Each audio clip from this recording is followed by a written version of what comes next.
Okay, as we open this up and we get situated here, I want to welcome everybody to the Queen's Chamber of Commerce Phishing and Business Email Compromise webinar. My name is Sean O'Rourke, and the main star of this presentation will be Daven Singh. We'll introduce ourselves and get started here in just a couple of minutes. Few housekeeping notes. If you want, when we get to the pseudo-interactive portion of the presentation toward the end, you can use the Q&A or the chat window to ask questions of Davin or myself, hopefully Davin. And as you ask questions, I will pass those along to Davin as he goes through. If you have questions during the PowerPoint presentation, feel free to do the same. Use the Q&A or the chat window, and you can send that to either one of us. The Q&A might be a little bit better because then that'll be open to everybody, and it will make it easier to keep track of the questions being asked and some of the answers that we're presenting. And like I said, we'll get started here in about a minute or two. So thanks very much for joining us, and sit back, relax, and hopefully you have some fun.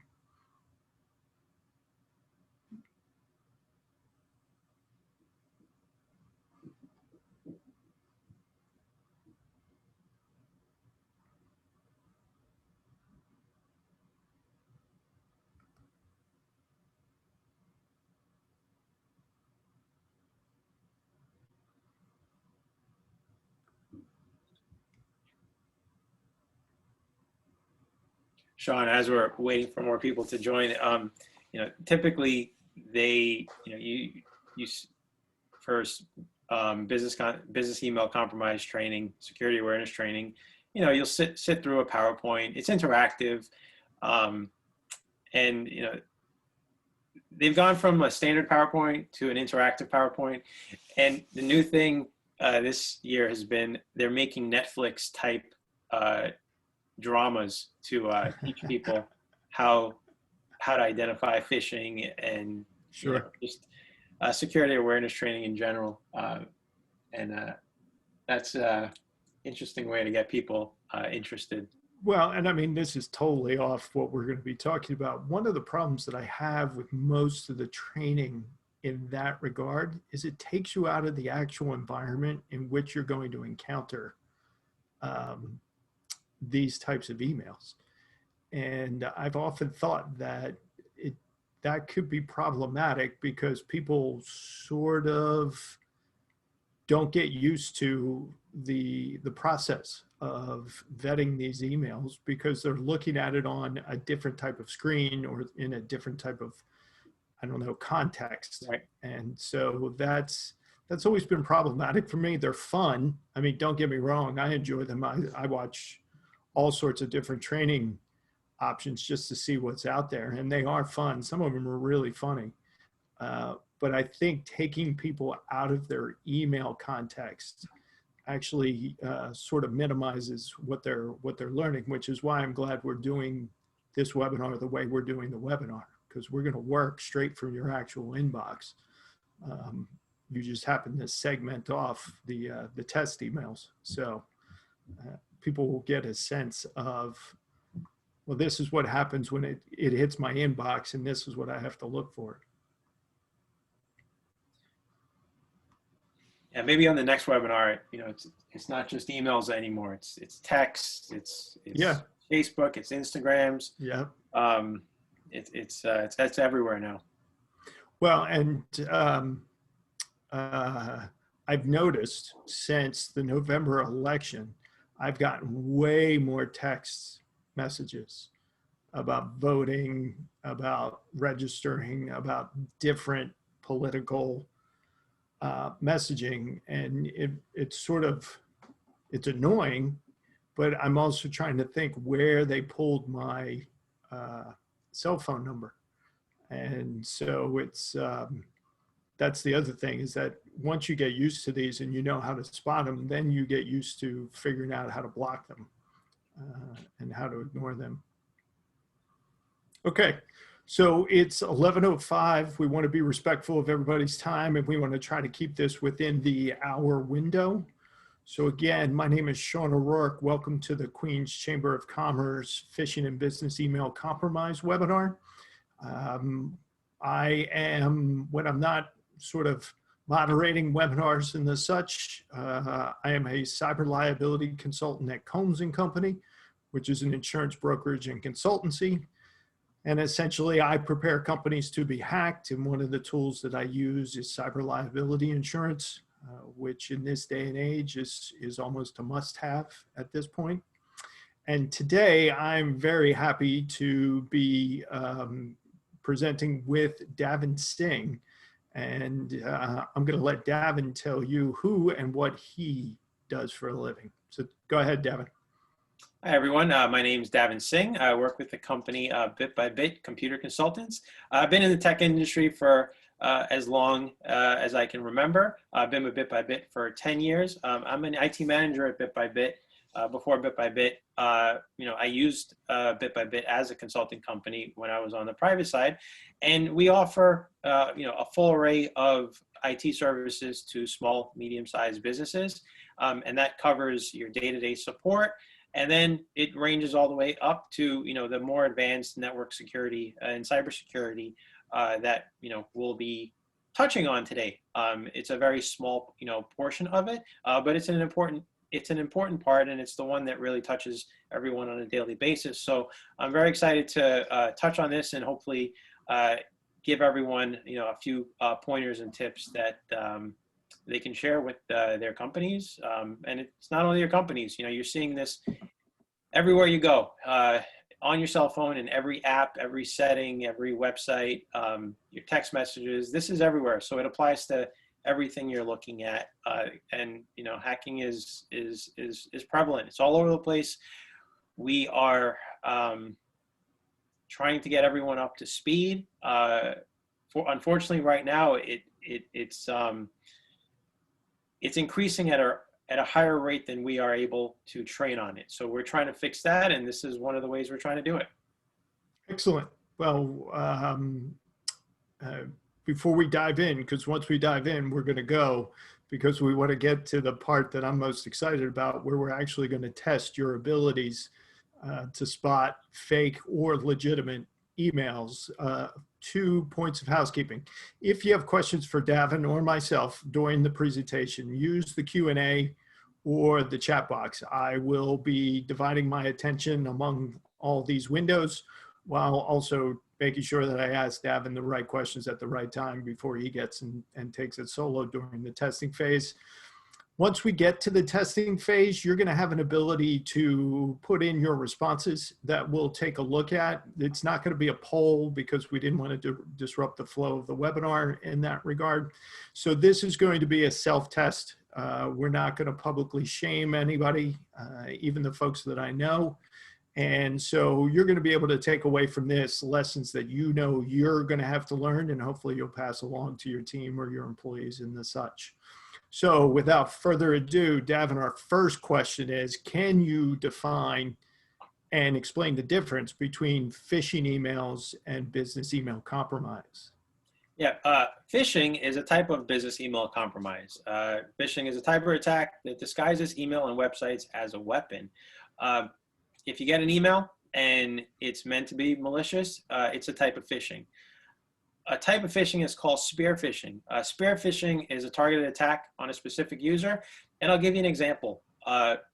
If I go to any company's LinkedIn website and I look to see who works there, what their roles are, I can craft a different attack from someone in HR or someone in finance or someone on the executive team to ask any question about HR-related matters, finance matters, or one that's really tripped up a lot of people is an executive asking someone, either an intern or reception, to buy gift cards for someone. There's a lot of targeting. People have a lot of times in their hand. They're really using the spear phishing now to really research everyone's social profile, put 2 and 2 together, and then come up with a hack, an attack that is going to be effective. Yeah, and actually, that's all from the recipient side. There's also the business email compromise also pertains to the victim whose email account was hacked, and that's been a prevalent story for the last few years. So then on to the next topic: how do bad actors utilize phishing, spear phishing, and other types of email attack to gain access to systems? Once they craft an attack, which will come out on an email, they'll try to steal your credentials with a fake login website. They'll engage you. They'll try to go back and forth to try to trick you into doing something by pretending that they are an employee, client, or vendor of yours. And if they do successfully engage you, there's a good chance that you don't realize that they are a bad actor, and you're probably at least give them something more than what they had. You may not transact with a bank wire, but you'll at least confirm your identity and let them know that they can engage someone at your company, and they may try again. And then the last thing is that I want to cover is if they get you to click on a website or an attachment, and your system doesn't have isn't relatively up to date, there's a good chance that they're going to deploy malware on your system, and then at that point, the worst thing that can happen is getting a ransomware attack or getting a breach that, going back to the last slide, that is the compromise. Once the integrity of your data is compromised, you have to deal with it, and there are rules and regulations, fortunately, that we have to deal with now to give it some structure. But it's a long process. I think in 2020, we saw having companies having liability insurance leads to the real flow of how to deal with a compromise, with engaging an attorney, engaging a forensic company, understanding what you have to disclose. It's a process that if there is a breach, there is a formal response that people need to be educated on now. But those are the main types of methods that the attacker is using now. And to your point, to the response, every state has a breach notification response, and now multiple states have additional layers based on your industry or what type of data that you hold in terms of steps and notifications that you have to make. And there are significant legal and financial repercussions if you don't follow those rules accordingly. So to your point, the insurance piece helps you guide you through that. Or you have to do your own homework and come up with a game plan ahead of time. Because as most folks in IT, and I spent 20 years in IT, are fond of saying, it's not a matter of if, it's when you're going to have some sort of cyber event. So then the next question I have for you is, why are these types of attacks so successful? And this is above and beyond the records that were set in 2020. Yeah, and they've been around for a long time, and they've evolved. I think I just want to refer back to emails in the 90s where you get an email from a relative with the same last name, in a foreign country, saying that they have a bank account, but they need someone with the same last name in order to get the funds out. They've evolved from that to basic things that can trick you based on current events that we'll touch on in a bit. Second point is it's easy. It's easy to send a message. It's easy to get onto your phone, whether it's your inbox, your text messages, your social media. It's easy and it's cheap, and they're going to continue to do it because they're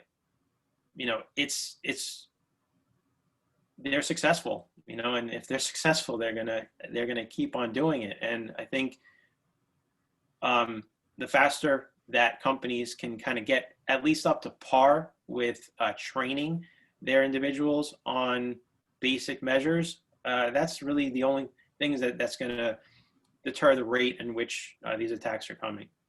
So let's go off script for 1 second in terms of the training. From your perspective, specifically bit by bit, how receptive have your clients been in terms of the different training mechanisms that you have available to sort of help their executives and employees understand and spot the risks to those businesses? I think that there's two drivers in this. Did your company have a breach? And if your company had a breach, top down, the owner, the executives are going to understand the costs, and they're going to look at the cost for the training, and they're going to say, we have to do this yesterday as part of the recommendations. It's not the only part. So if a company has had a breach, or there's a top down driven movement to adopt modern security awareness training, it'll just happen. The second is, are you regulated? Do you have HIPAA? Do you have PCI compliance? Do your vendors require it? It's not going to be the first thing that companies are going to start their business and say, we need to be secure. Once they have a business, they're driving revenue, either compliance, a past breach, or their clients will require it. And that's what drives adopting to it.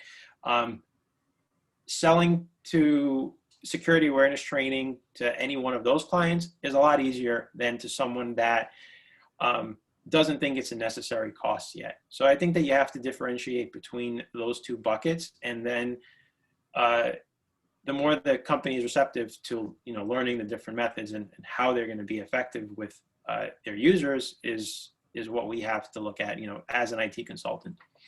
Sure. So then let's move on to our final slide, because this is a question that I always received and still get, even though I'm not into the day-to-day IT world anymore, is that given all the emphasis on cybersecurity, why don't or can't email filters catch these types of malicious emails? Well, they do. They catch a lot of them. But, when thousands are coming a day, a few will get through. And the chances are, especially, with the attacks that are well crafted, they'll know what filter, what the current filters are catching. They'll probably have an account with the same filter that you have. They'll test their email on that filter. They'll see if it gets through. They'll see if it gets through. So, it's easier for them to test new attacks than it is for the email filter company and all of your other cybersecurity vendors to keep up with it, which then goes to the fact that, firms are lagging behind the advanced techniques that the hackers are using.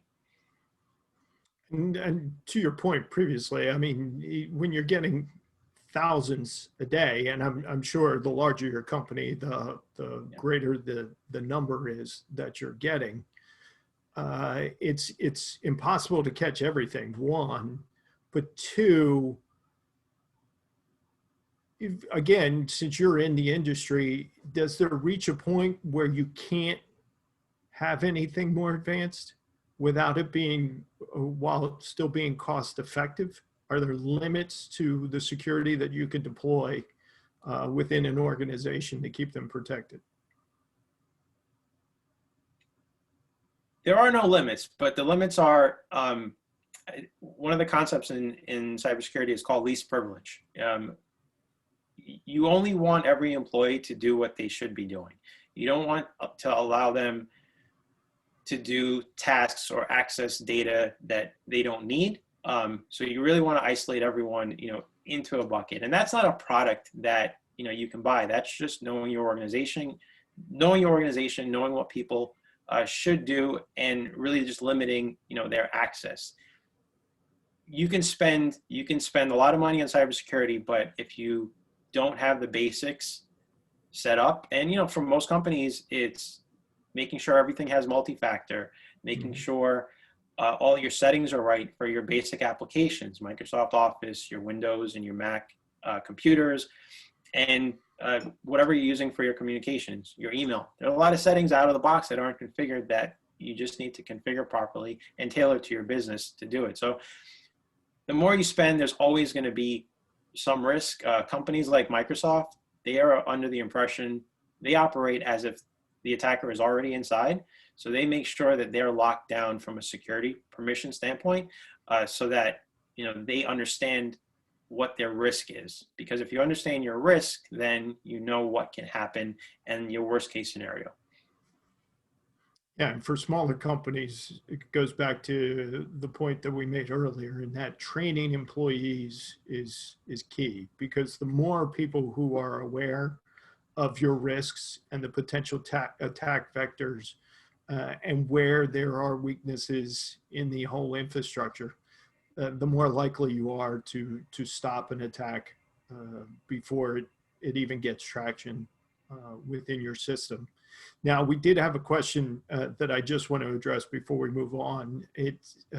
Somebody asked, where can we get local, state reporting requirements, sometimes federal requirements? And as of right now, I don't know if you have any insight. I don't know of any universal database. Even LexisNexis doesn't carry that kind of database, though I do know people who are working to craft something like that. But Davin, do you have any insights in that regard?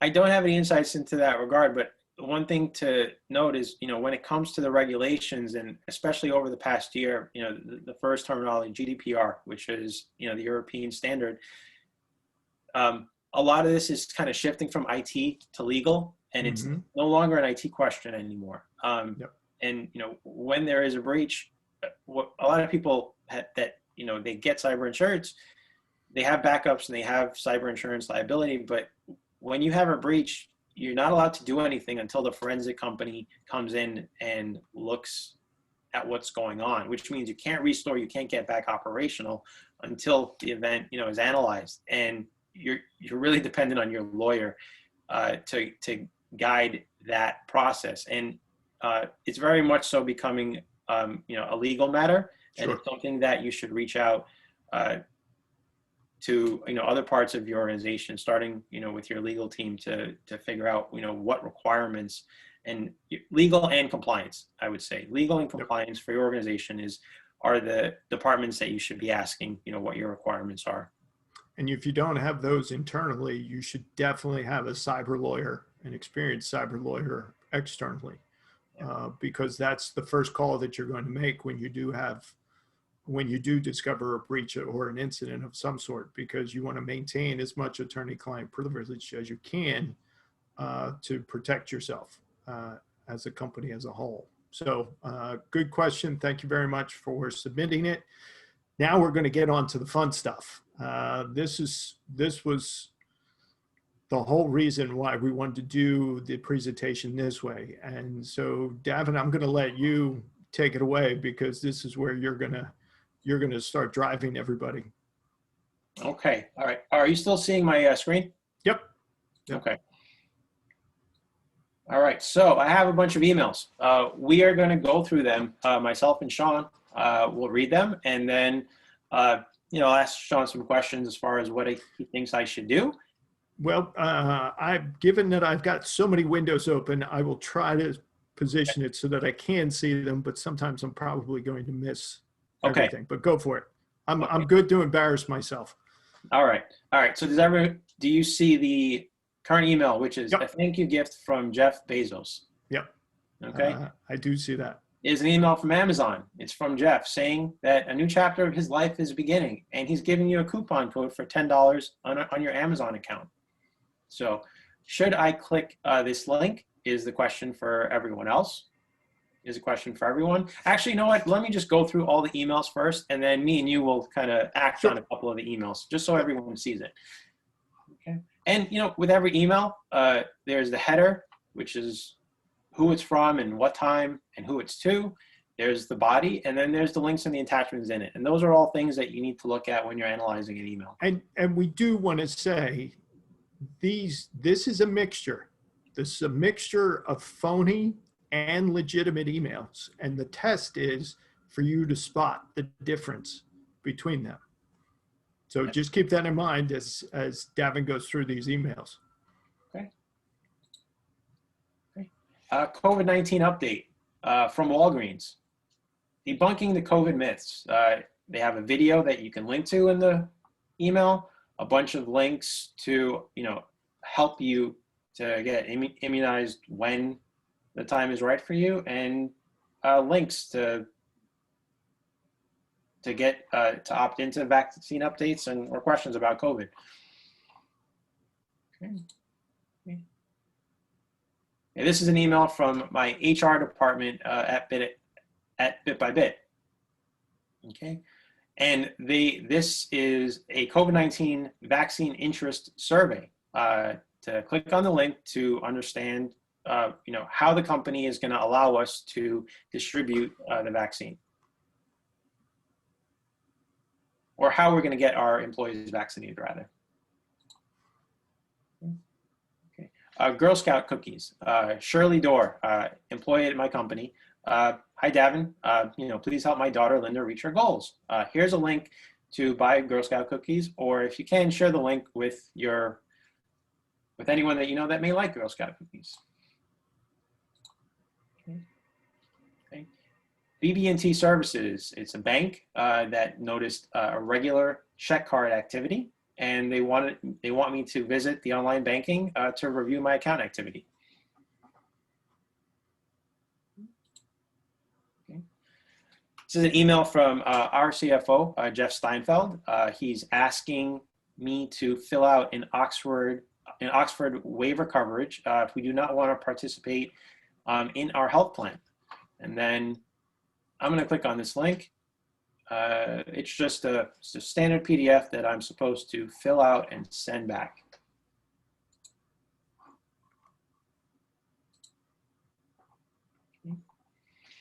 It's a message from Audible. I do use Audible. I do like the audiobooks, and this is saying that I have 6 credits for me. I do know that my credits expire monthly, and this is a reminder that I have a credit waiting to download an audiobook before it expires. Okay.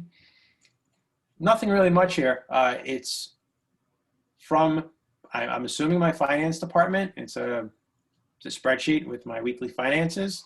Go ahead and click on this link. Okay. No, there's nothing here. It says I have to view it in a browser. It's probably part of my OneDrive. It's probably on my OneDrive account. So, and we do use OneDrive, so I have to consider whether I should look into it or not. But I've never seen this email before, so that's odd. Okay. Amazon. I have been ordering a lot of things on Amazon, as I'm sure all of you have, but every now and then I have to return some things. So I need to check to see if I should confirm my refund. Okay, Office 365. We are in Office 365. I know that we are trying to secure our accounts. It looks like I have to re-authenticate my multi-factor and have a link to re-authenticate it that I'll have to log into. It's that time of month. My password will expire soon. I guess I'll click on this link to update my password.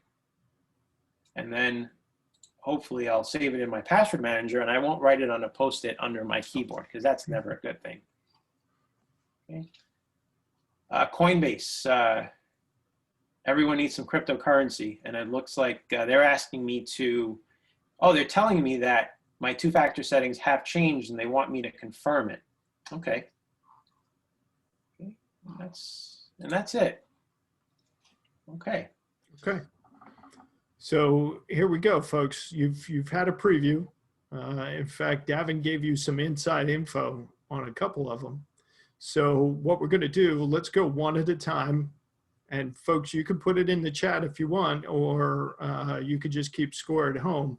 But let's try to pinpoint which are legitimate and which are not.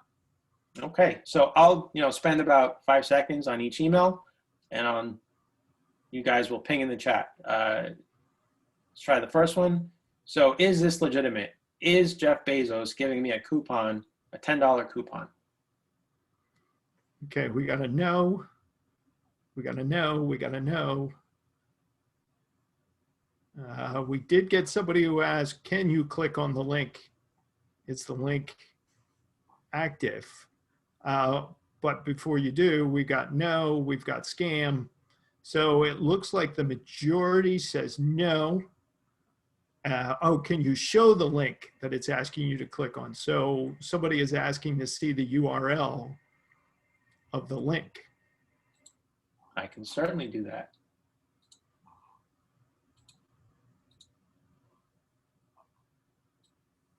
Yeah, it's a bunch of mumbo jumbo. Yep. Yeah, well, it's not Amazon, I'll tell you that. Yeah. So I think everybody got that one right. Okay. In terms of it's a scam. So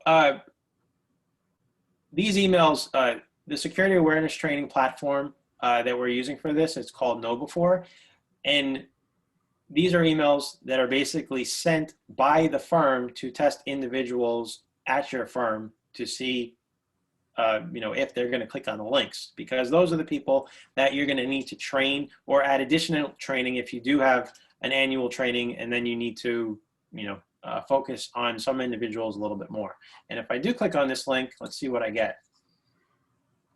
Okay. It'll say, oops, you clicked on a simulated phishing test. And then I get instructions to always stop, look, and think before you click, check for red flags that indicate a phishing attack, and verify suspicious emails with the sender through a different medium. Meaning, if you get an email, think it's legitimate from someone you know, you should call them as one option, as a different medium. Okay, but this was a fake email, and this is what will happen if the user clicks on the link. And if you're the administrator of your security awareness training, you'll know that they clicked on the link, and you can contact them, you can enroll them in training automatically, but you'll have insight into that. And so back to the email, just give us one or two points that would tell folks that this was a phony email. Well, let's go through them first, and then I'll go through all the red flags. Okay. Fair enough. All right, next email. COVID-19, debunking COVID myths, ways to keep your loved ones safe, and much more. Message from Walgreens with the link to a video. Okay. So, legitimate or not? Asking the audience. So we got a legit, one legit. Walgreens legit, yes.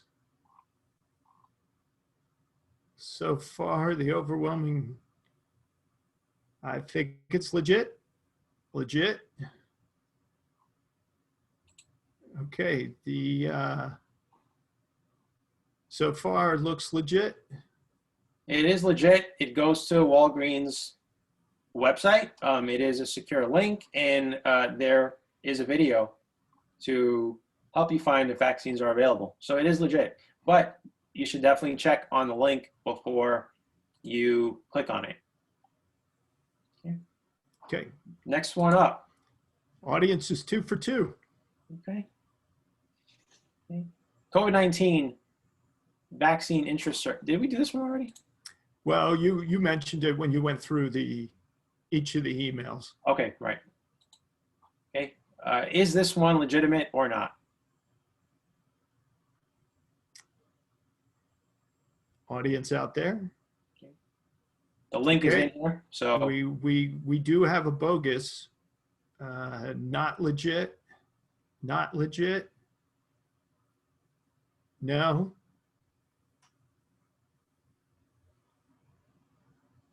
Okay. So I'm actually going to say it is legitimate. And I will then click on the link and tell you that it is not legitimate. Whew. Okay. There we go. And it is also from hr@bitexbit.com. I, as a bit-by-bit employee, would not expect, a generic email. I would know who the HR person is in my firm, and I would expect it, from them. Okay. And I think that this is a phishing email. When it's generic, it can be sent to anyone in the world, versus a spear phishing where it's trying to impersonate someone in my HR department. Gotcha. Okay. Girl Scout cookies. So everyone, yeah, let's just go through them quickly, and then I'll kind of go through the red flags. Okay, so no. Nope. Fake. Nope. Okay, all right.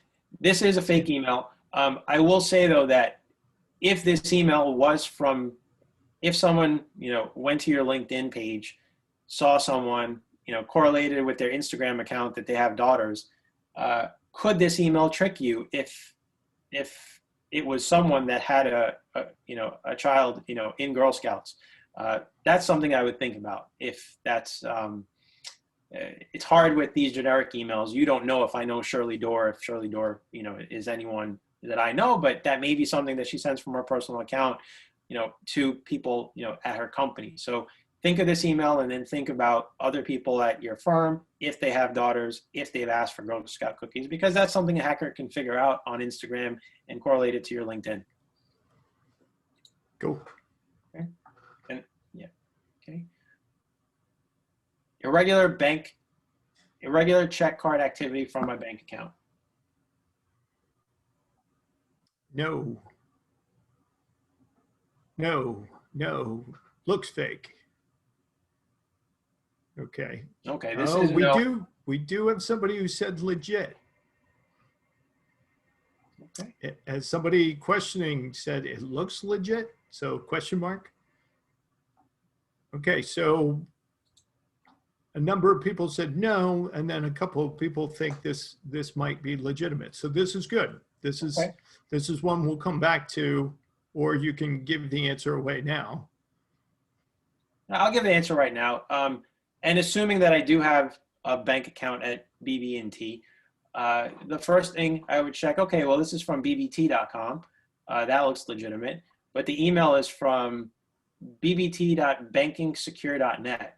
That is not legitimate. So if you see a domain that is fake, BBT is correct, but it's .bankingsecure.net. So I know that this one is legitimate, and I'm not going to worry on clicking on this link. But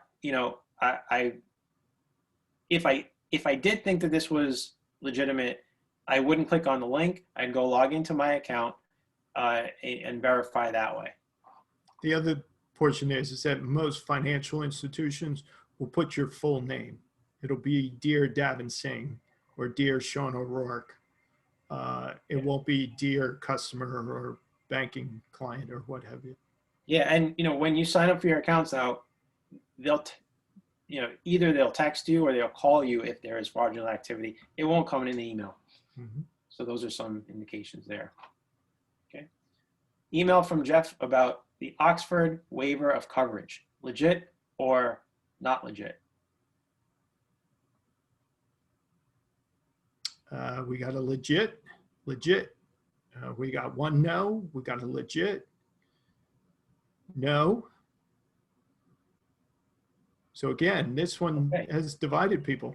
I like it. Well, That's I will good. say that Jeff is the person that does guidance for healthcare coverage. So Sean, if you got this email, what would you do? And I'm going to open up the attachment.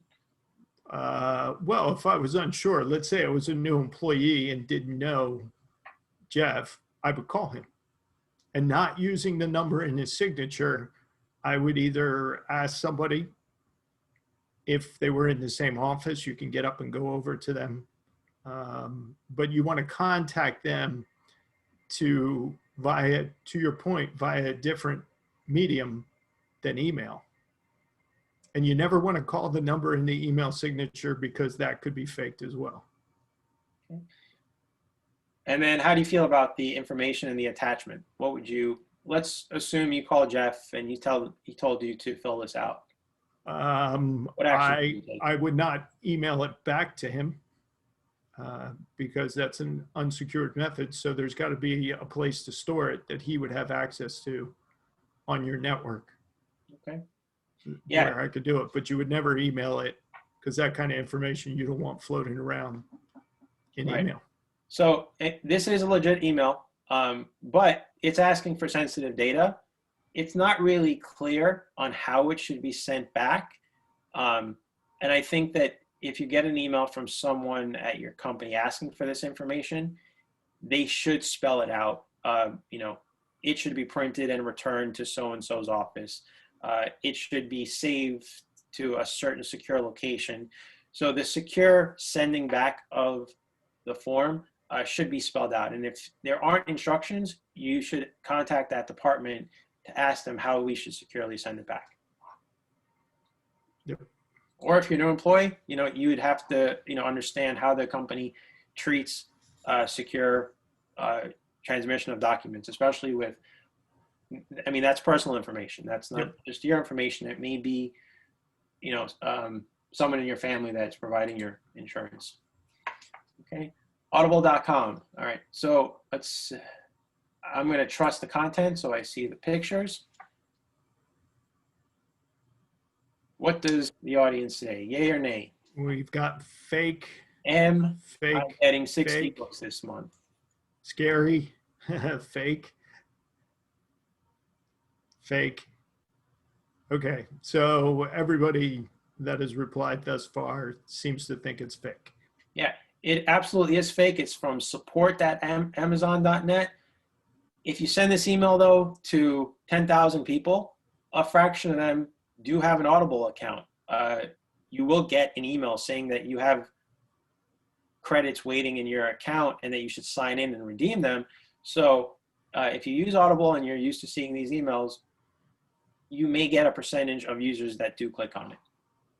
And it's also newsletters with 2 S's at support-amazon.net. Yes, 2 S's. There you go. Because a lot of companies will block. It's 2 T's, 2 S's. A lot of companies will block newsletters but this one will get by because it's 2 S's. Okay. Weekly finance report with a spreadsheet that has a link to my OneDrive account. So we have a fake, Microsoft misspelled, definitely fake, no, which I mean, it's fake. So again, majority are saying fake. Well, this one actually is a fake. Definitely is a fake. It definitely is a fake for many reasons. All of the red flags are in that email. Yep. Okay. Amazon refund. Confirm my refund. Fake or real? No. Fake. Waiting on other people. Yep. So people are saying this one's fake as well. Okay. Yeah, and I can tell by the audience that the first thing that they're looking at is the actual email address. If it's not a legitimate email address, that's obviously the first indicator. And I can tell by the audience that this is they are looking at that, so that's good. Okay, Microsoft. I mean, by this point, given the Amazon order history of everybody, they probably know every email address Amazon uses. Exactly. And it's something you're familiar with, so it's easy to spot a fake. Okay, should I re-authenticate my Microsoft 365? We've got a fake, no. So again, also fake. Microsoft and Amazon do not use .NET. No, fake. So yep, everybody. Absolutely fake. We do, as an IT services firm, password resets, multi-factor. We do get a lot of questions on this on a daily basis. And I will show you that if you are using phishing testing, instead of forwarding this to support, your IT support, we have a phish link. So this link will say, I don't know what to do with this email. It will send the entire email so your IT help desk can analyze it, and then they'll get back to you if it's something that they are concerned about. But if it's a test, then it'll just be reported that you successfully reported a phishing test. Okay. Next one, the password will expire soon. Yay or nay? No. I think people are warming up their fingers. Oh, we do have one legit, and we have no. No, somebody wants your email address, which we will put in the chat at the end here. Yeah, well, No, it does fake. address me. It is addressed to Davin. Your password will expire soon. But we did have one legit candidate, but the rest of the folks said no. Yeah, and it does go to portal.office365.com, or is it? This one says office366.com. Yeah. So if you don't pay attention, you're going to miss that 366.com. And Microsoft also has a bunch of email addresses. They don't have account-microsoft365.com, but that's something you can easily overlook. Okay. Coinbase, a cryptocurrency wallet exchange. Should I click on the link to verify this activity? One person says no. Next person says no. Nope. Fake. Somebody says it's legit. Okay. All right. This one is legit. It is from Coinbase. Somebody said you should just sign into your Coinbase account and check it there and not in the email. Yeah, you definitely should. You definitely should go into the account, check it, and verify it. This type of email you would get if you change it. So if I'm actively changing it, this is the type of email that you would get. I'm going to click on the link. I know that it's real. It does go to Coinbase.com. It doesn't send me to a sign-in link. It just sends me to the website itself. So if someone goes right to the login link as opposed to a general page, it's legitimate. But again, you have to know your accounts. You have to know the type of correspondence they come. But if you have a question, think before you click. Don't click on it. And somebody did bring up a good point. Yep. It's to Bitcoin, and it says, "Hi, Bruce Steinfeld." That definitely is a good. Is that just because it's a test email, or is it because of something the way the account is structured? It is to Bitcoin. I am on the Bitcoin distribution list, and there are two members. It's myself and BS. So good catch. Definitely something that you should look at. It's hard to do these if you're not familiar with my accounts. Obviously, you're going to be accustomed to your accounts, but you have to apply the same training techniques to all of them. So, if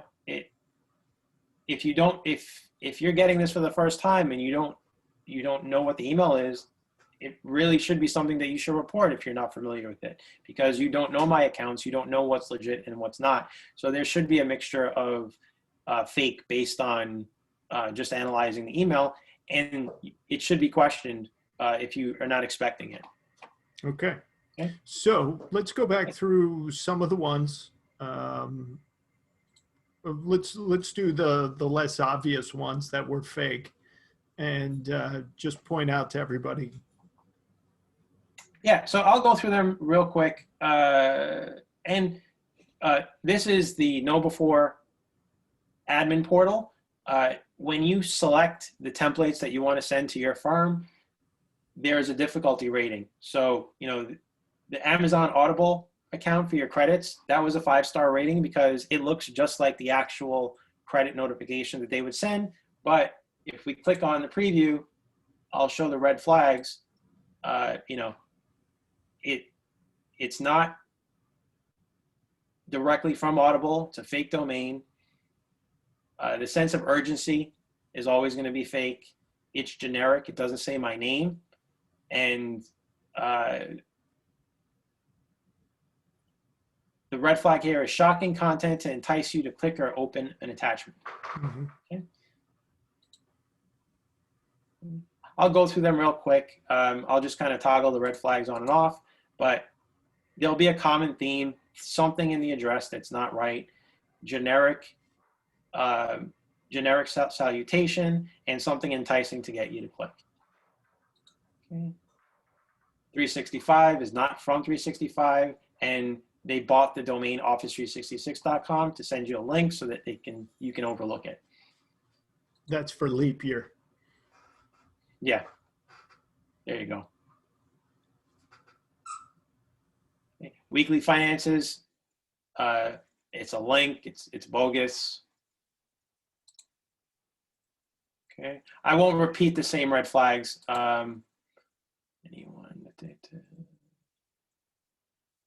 Deadlines, if there's a deadline, okay, that's also a sense of urgency that we haven't covered. Okay, share the link. This is the Girl Scout cookie one. This should have been a 5-star one. It's only a 3-star, but this one is pretty enticing, especially if it's a spear phishing and it's someone at your company that has a daughter, or someone in their family that's in the Girl Scouts. Okay. Again, generic, sense of urgency, and something in the domain. A lot of these are the same. I just wanted to give you a sense of how the platform works, what the red flags are, and how these emails are generated. And I'm going to just kind of show you this real quick. It's just, a map of the social engineering red flags, which everyone really needs to be trained on, when they get an email. Knowing the from, the date, the subject, the attachments, the to, the hyperlinks. You really have to analyze every part, of the email. And if it's well crafted, one of these things is going to be slightly off, and it's going to be something that you're accustomed to that may get you to click on it. Okay. A lot of times with phishing, if you steal credentials, then they'll send out, bogus attachments to your contacts. It will be from you because they've stolen your credentials, and they'll send a PDF attachment. In legal, especially real estate with contracts, that's big because you're going contracts back and forth all day long. And if you see something from someone and they've been hacked, sometimes you don't get that email saying, I've been hacked, delete anything that you received from me. It could entice you to click on it. And then, once you click, then if you don't act quickly enough, you're not going to give your team, enough time to, isolate the breach. Okay. And, Sean, this is something that we can, distribute to everyone, on the call. Yep. Well, what I did is I put the email address for yourself and me in the chat window.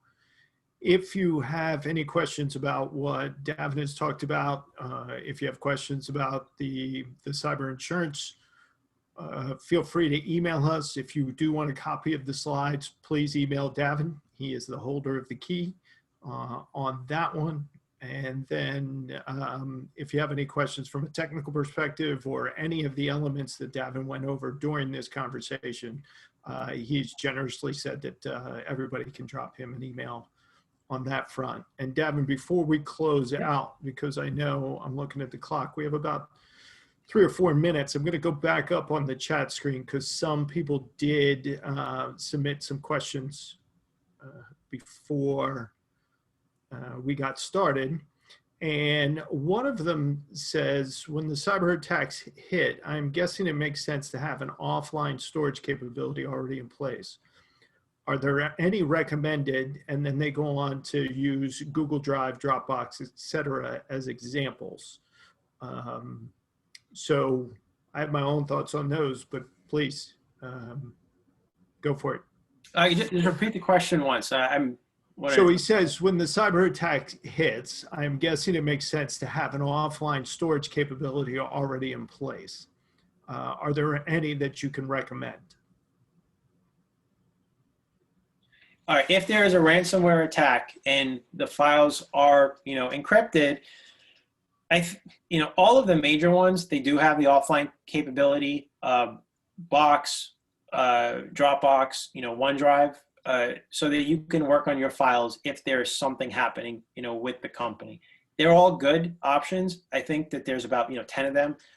We started to use a company called Ignite because That's with an E.